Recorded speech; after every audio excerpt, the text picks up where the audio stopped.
Bom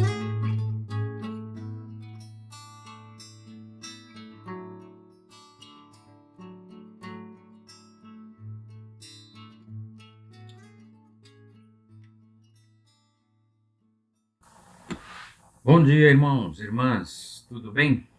Foi tudo bem a semana? Espero que sim.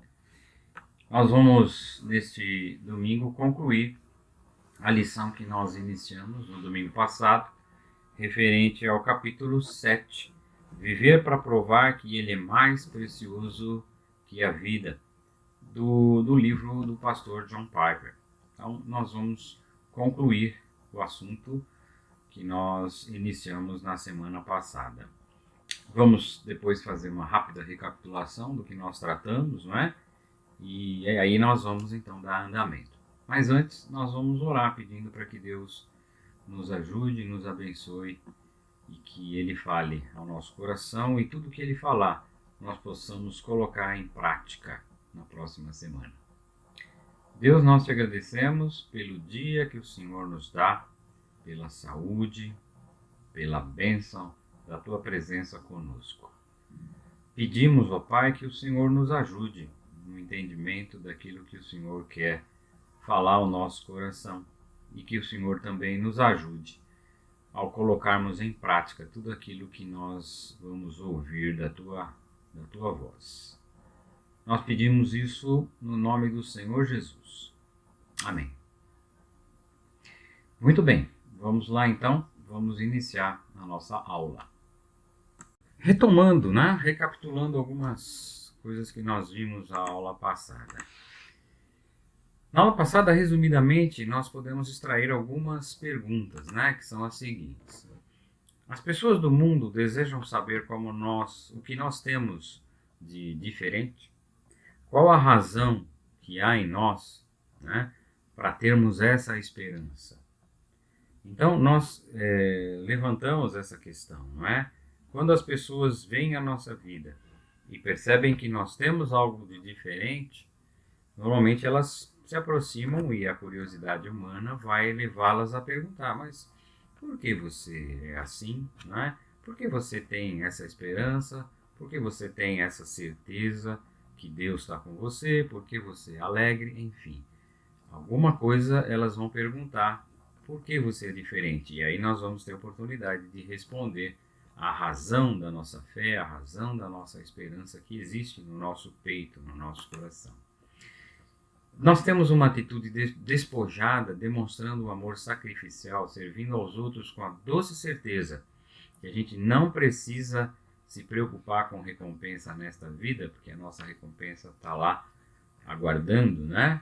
O nosso galardão está lá aguardando com o nosso Senhor Jesus quando nós estivermos com Ele. Então, nós temos essa vida despojada, essa vida que demonstra esse amor, né, sem nenhum interesse. Outra questão, como nós usamos o pouco ou o muito dinheiro que nós possuímos? O que importa, a questão central não é possuir ou deixar de possuir, mas é como nós usamos aquilo que nós possuímos. Essa é a questão. Usamos para glorificar a Deus, usamos para edificar os nossos irmãos, para demonstrar amor pelos nossos irmãos, ou usamos para nós mesmos, né, de uma forma descompromissada, sem compromisso com Deus, né? Vivemos uma vida que demonstra que o Senhor Jesus é o nosso maior tesouro. Na nossa vida, as pessoas percebem que nós temos Jesus e que Ele é a pessoa mais importante da nossa vida e que Ele é mais precioso do que a vida propriamente dita. Nós vimos também dois estilos de vida, não é? O estilo de vida em tempos de paz e o estilo de vida em tempos de guerra. Como é que nós vivemos, né? Então, essas perguntas, elas são fundamentais para a gente avaliar a nossa vida cristã, né? Os que se acomodam no estilo de vida em tempos de paz e os que têm o Senhor Jesus como seu maior tesouro e vivem para provar que Ele é mais precioso que a vida e tem um estilo de vida em tempos de guerra, vigiando sempre. O estilo de vida em tempos de paz é aquele que, na verdade, a pessoa está preocupada em se dar bem, em evitar problemas, né? É isso que nós vamos ver agora. Mas o estilo de vida em tempos de guerra é aquela vida que vigia sempre e que está sempre preocupada em mostrar que o Senhor Jesus é mais precioso que a vida e que Ele é o tesouro principal, né, que nós temos.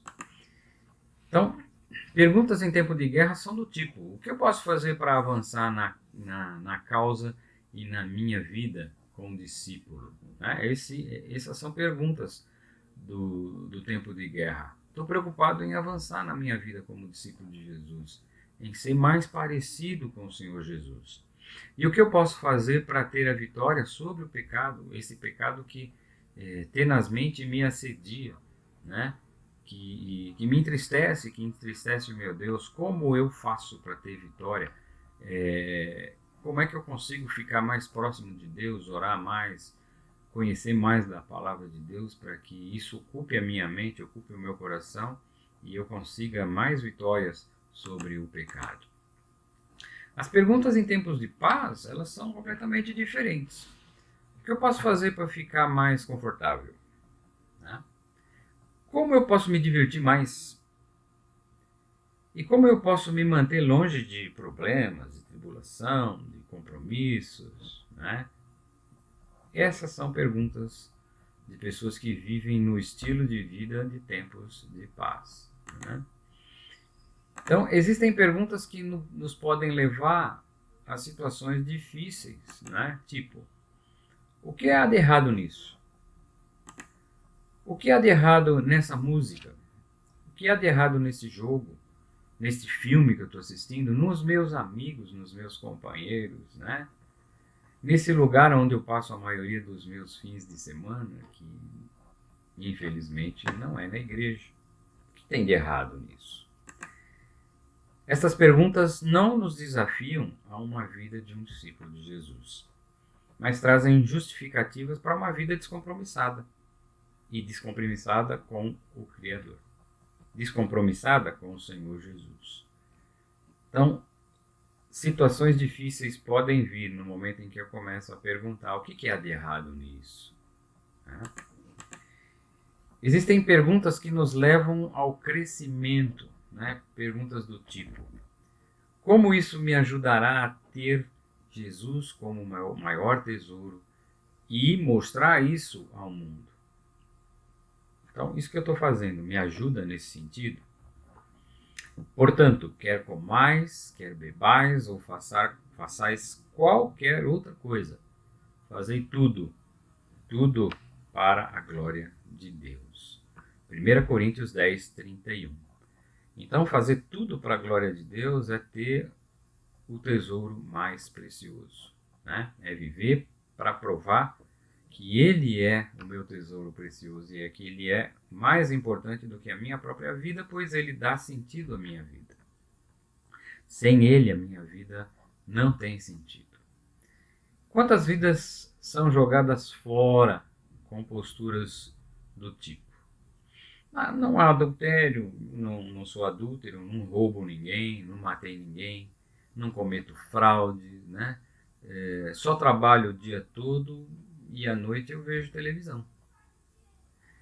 No fim de semana, passeios, cinemas e mais televisão. Quando sobra um tempinho, eu vou na igreja. Fomos salvos por um alto preço. Para levar uma vida assim, na verdade, esse alto preço está sendo desconsiderado. Para mim, não é um alto preço quando eu tenho posturas assim, né? Ninguém no leito de morte diria: gostaria de ter passado mais tempo no trabalho. Você já imaginou alguém no fim da vida ali, né, ou doente, né, terminal para morrer, ainda com consciência? Você imagina que alguém fale isso? Eu gostaria de ter passado mais tempo no meu trabalho, né? Quando se está para morrer, percebe-se que todo o dinheiro do mundo não resolve a questão. Mas o amor de um relacionamento sincero conforta o coração. E não existe amor mais puro, mais sincero do que aquele amor que Deus tem por nós, né? O amor que vem dele, esse é o amor puro, o amor que conforta, é o amor que dá a certeza de que nós estamos caminhando para estar com ele, né? 5 minutos antes de morrer, dizer ao Criador do Universo: eu passei todas as noites da minha vida com a minha família, assistindo televisão, com programas relativamente limpos, com joguinhos de entretenimento inofensivos. Já pensou? Né? Será que esta foi a melhor forma de mostrar que Jesus é o seu tesouro? Foi a melhor forma de se alimentar, de alimentar a sua vida e a vida da sua família? Os grandes desperdiçadores de vida: televisão, ganância, lascívia, banalidades. O conteúdo é trivial e raso. Pensamentos dignos murcham, né? Quando você está envolvido com isso, qualquer pensamento digno, ele é abafado, né? Ele é extinguido por todas essas coisas aí. A internet, por exemplo, né? Ela pode selecionar os piores conteúdos. Eu posso selecionar na internet os piores conteúdos, né? E quando eu estou nesses piores conteúdos, na verdade eu estou compartilhando isso aí só entre eu, né, e o juiz do universo. Eu e Deus está vendo ali aquele mesmo site que eu estou acessando, né?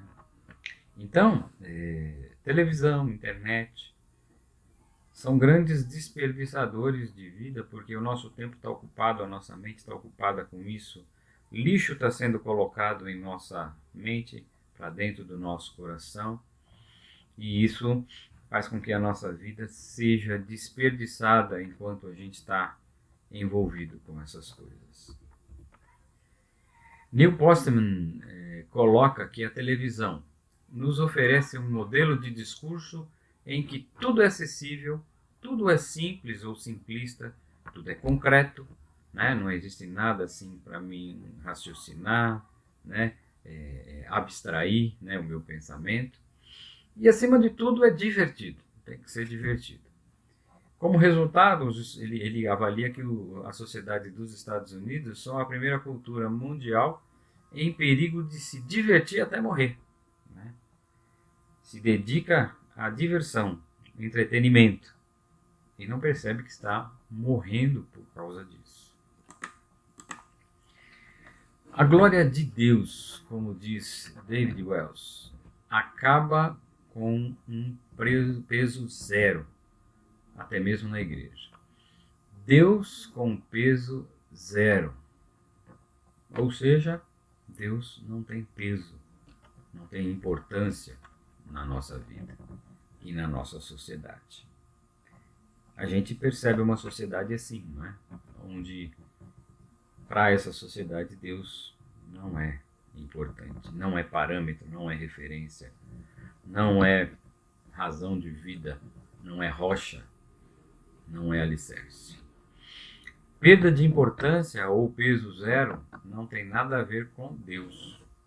Deus não perde a sua importância. Deus é Deus, né? Sempre foi, sempre será, nunca vai mudar, né? Mas nós mudamos, né? Nós deixamos os caminhos de Deus, né? Então, a perda, né, de peso, ou peso zero, não tem nada a ver com Deus. A perda de importância não é porque Deus deixou de ser importante, mas sim com a nossa predisposição psicológica, criada por nossa rotina, né, rotina de excluir Deus da nossa realidade. Rotina perigosa. Aquele que não gastou tanto tempo no trabalho, mas veio para casa para assistir televisão com a sua família ou com outro entretenimento qualquer, né, que ocupe as coisas de Deus, dia após dia, não escapará da acusação de ter jogado a sua vida fora. Você já imaginou, por exemplo, se em vez disso a nossa vida fosse dedicada a compartilhar com as pessoas que não conhecem o Senhor Jesus o significado de uma nova vida em Cristo? O significado de seguir alguém e ter como Jesus e ter a esperança de um dia estar com Ele? O significado de, no dia da angústia, no dia da doença, no dia da tribulação, termos a quem recorrer, sabermos que Ele está cuidando de nós e que Ele está do nosso lado e que Ele dá sentido à nossa vida. O fato de não precisarmos mais ficar procurando em coisas, em ideias, em filosofias, em roupas, em amigos, aquilo que possa preencher o nosso vazio. Já pensou que bom se, em vez de a gente ficar gastando tempo com isso, a gente tivesse um grupo ali, uma célula, para estar orando uns pelos outros, para estar estimulando uns aos outros a ter uma vida melhor, para receber o amor dos irmãos e dar amor aos irmãos, para nos apoiarmos nos irmãos, nos estimularmos a um crescimento. Que diferença, não é? Que diferença de aproveitar a nossa vida, aproveitar o nosso tempo que Deus nos dá aqui, né? Em vez dessas coisas, usar o nosso tempo, remir o tempo, porque os dias são maus. Remir o tempo falando das coisas de Deus e nos estimulando mutuamente com a esperança de estarmos com Ele, né, no futuro. Os que não têm Jesus também podem trabalhar muito, evitam pecados vulgares, né? Assistem TV à noite, se divertem nos finais de semana. E o que nós estamos fazendo, na verdade, de diferente dessas pessoas que não têm Jesus? Será que nós estamos iguais? A nossa rotina é muito parecida com a deles? O pastor John Piper cita no seu livro uma batalha na Segunda Guerra Mundial, na ilha de Hiroshima. Essa ilha tem 25 quilômetros quadrados e ela fica 315 quilômetros ao sul de Tóquio, né? Lá onde nós estamos vendo a Olimpíada, né? E ela, na Segunda Guerra Mundial, ela estava protegida por 22 mil soldados japoneses prontos para lutar e morrer, né, pela ilha, para não deixar os americanos tomarem posse da ilha. E 26 mil soldados americanos, muitos desses soldados ainda muito jovens, né, adolescentes, 17, 18 anos, né, mataram em torno de 21 mil soldados japoneses, mas todos esses 26 mil morreram nessa batalha sangrenta. Tá? Coisas do ser humano, né? Coisas da guerra. Agora imagina esses jovens, né? Esses adolescentes, morrendo ali numa ilha do Pacífico, né? Longe do seu país, longe da sua família. E imagine a família sabendo que esses jovens, né, esses adolescentes estavam ali morrendo, né, ou morreram em defesa da pátria, né, lutando pela pátria. Então, o pastor John Piper, ele cita no livro essa batalha, né, e ele coloca que milhares de famílias não teriam o corpo de seus filhos para dizer adeus. Né? Nos cemitérios do Pacífico, os pequenos montes de terra com cruzes, né, colocadas ali, estrelas, e uma placa fora do cemitério com os seguintes dizeres: quando for para casa, conta-lhes sobre nós e diga: pelo seu amanhã, entregamos o nosso hoje. Então veja que coisa impressionante, né? Uma placa, né, fora do cemitério, ali dentro aquela imensidão, né, de sepultura de jovens, soldados, e ali dizendo, quando você voltar para casa, quando você voltar lá para a nossa terra, conta para eles sobre a gente e diz para eles que pelo amanhã deles nós entregamos o nosso hoje. Morremos batalhando ali para que a pátria tivesse continuidade, a sociedade tivesse continuidade. Então, o pastor John Piper, quando lia essa história sangrenta, né, em Iwo Jima, disse para Deus em seu coração: ó Senhor, não me deixe jogar minha vida fora. Deixe-me chegar ao fim, quer cedo, quer tarde, e poder dizer a todas as pessoas não alcançadas da terra: para o seu amanhã eu dei o meu hoje. Para os seus amanhãs de alegrias em Deus. Então a ideia é que aqui ele aproveitando aquela placa, né, que estava ali na porta daquele cemitério, da mesma forma, a sua vida foi dedicada a Jesus, a falar de Jesus para as pessoas, para que elas tivessem um amanhã. Então ele gastou o seu hoje, né? Ele gostaria que quando ele tiver que deixar essa vida, né, no fim, né, da sua vida, que as pessoas possam saber, né, a sociedade, a igreja, os lares, as famílias possam saber que para o seu amanhã eu dei o meu hoje. Eu dei a minha vida para Jesus, para viver por Ele, para anunciar que Ele é mais precioso que a vida, que Ele é o meu tesouro mais precioso, para que vocês também possam ter alegria em Deus e possam conhecer esse mesmo Senhor Jesus. Eu quero dizer aos que estiverem ao meu lado na hora da partida, continuando então o pastor John Piper, está tudo bem. Viver é Cristo e morrer é lucro. Então esse é o desejo que ele coloca diante de Deus, né? Quando ele estiver partindo, que as pessoas que estiverem perto dele, né, possam saber que ele deu o hoje para o amanhã dessas pessoas acontecer com Jesus e que está tudo bem, porque para ele o viver é Cristo e o morrer é lucro, assim como o apóstolo Paulo disse, né? Para mim o viver é Cristo e o morrer é lucro.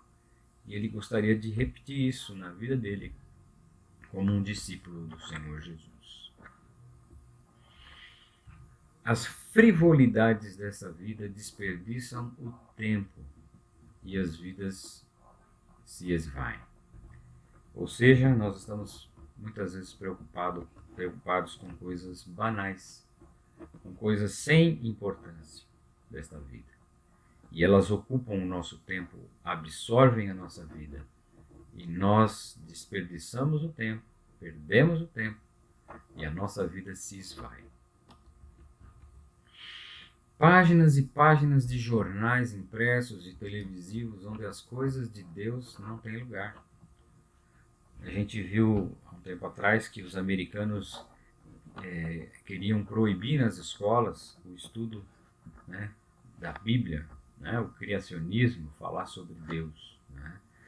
E logo em seguida as Torres Gêmeas foram atacadas. Filha do pastor Billy Graham falou isso, né? Onde estava Deus quando as Torres Gêmeas foram atacadas? E aí ela disse: Deus foi retirado das escolas. Vocês retiraram a palavra de Deus das escolas, né? Tem consequências, né? Tudo tem consequências. E a gente vê, não só lá, mas como aqui também, Deus não tem lugar nesses jornais, na própria televisão, né? A não ser que seja uma televisão adquirida por uma igreja qualquer, mas as televisões que são mais assistidas mesmo, não se fala de Deus. Deus não tem lugar, né? Milhões de recursos em casas, jardins, carros, viagens, roupas, entretenimentos e lazer. Jogos virtuais que se expandem do nada para o nada. É tudo virtual, né? Nada fica, é tudo etéreo, tudo sem concretude, sem sentido, né? Sem peso, né? Sem peso para uma vida plena, para uma vida eterna, né? Então, milhões de recursos gastos nisso tudo e o pior, o nosso tempo, né? Nosso tempo precioso, porque a nossa vida aqui tem um período, né? Que pode ser maior ou menor, mas ela é limitada. E como ela está sendo usada, né? As minhas roupas, elas apontam para que as pessoas olhem para Jesus, né? E percebam que Ele é o maior tesouro da minha vida, né? Me preocupo demais com o que eu vou vestir, né? Tanto homens como mulheres, rapazes, moças. As roupas ocupam um espaço, um tempo na nossa vida muito grande, né? Jovem se veste conforme a moda. A moda é que dita, né? Muitos são escravos, né, da moda. E para quê? Para atrair atenção sobre si, ou também para não sofrerem bullying nas escolas. Muitas vezes, dependendo da forma que você se veste, os outros começam a alugar você, a zoar com você, a gozar da sua cara, a fazer bullying com você, mexer com você por causa da sua vestimenta. Então veja a importância, né, que se dá para isso. Algo que realmente não é importante. Logicamente, temos que vestir alguma coisa? Temos que vestir. Mas a minha roupa tem que apontar para Deus. Deus tem que ser glorificado através não só da minha roupa, mas da minha vida, né? E tudo que há em mim tem que glorificar a Deus. Tem que mostrar que o Senhor Jesus é o meu maior tesouro. Minhas roupas têm que servir para isso também, né? Por fim, o pastor John Piper faz um pedido, né, do seu coração para Deus. Que jovens adultos se desliguem dos seus entretenimentos dessa vida e que sonhem, que orem por esta causa que Deus coloca sobre nossas mãos. Se a gente orasse, se a gente se desligasse desses entretenimentos, né? Se a gente sonhasse, se a gente orasse por esta causa, será que Deus não responderia a nossa oração? Que a nossa vida leve as pessoas a buscar esse Deus e ter a sua alegria nele, pois ele é mais precioso que a vida. Então, meu irmão, é isso. É isso que nós devemos perseguir, né? O nosso tesouro é o Senhor Jesus. Se Ele é o meu tesouro maior, eu tenho que viver para mostrar que Ele é mais precioso do que a própria vida, uma vez que Ele dá sentido à minha vida. Essa deve ser a razão do meu viver, do teu viver, como discípulo de Jesus. Que o Senhor tenha misericórdia da nossa vida. Que o Senhor nos abençoe.